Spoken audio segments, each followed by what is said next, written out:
প্রাক্তনকে কখনো গালি দিবেন না, বরং ধন্যবাদ দিন। কারণ সে ছেড়ে না গেলে আপনি বুঝতেন না যে আপনি আরো ভালো কারুর যোগ্য। সম্পর্ক ভাঙার পর বেশিরভাগ মানুষ প্রাক্তনকে গালি দেয়, অভিশাপ দেয় বা সোশ্যাল মিডিয়ায় স্যাড পোস্ট দিয়ে সহানুভূতি পাওয়ার চেষ্টা করে।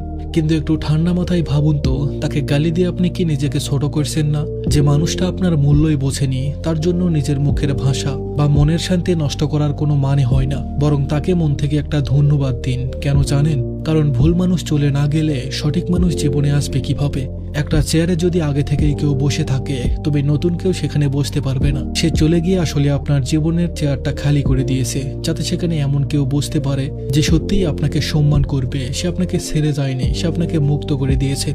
লোহা যত পড়ে তত শক্ত হয়, তার দেওয়া আঘাত আপনাকে শিখিয়েছে আবেগ দিয়ে জীবন চলে না, বাস্তবতা অনেক কঠিন। আজ আপনি যে এত কঠোর পরিশ্রম করছেন, নিজের ক্যারিয়ার গড়তে জান প্রাণ দিয়ে লড়ছেন, এটার পিছনে কিন্তু তার দেওয়া এই আঘাতটাই জ্বালানি হিসাবে কাজ করছে।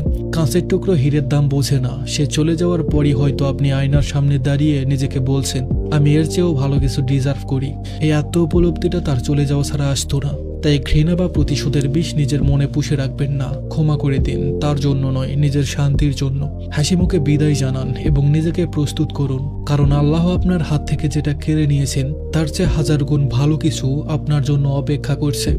ধন্যবাদ সবাইকে।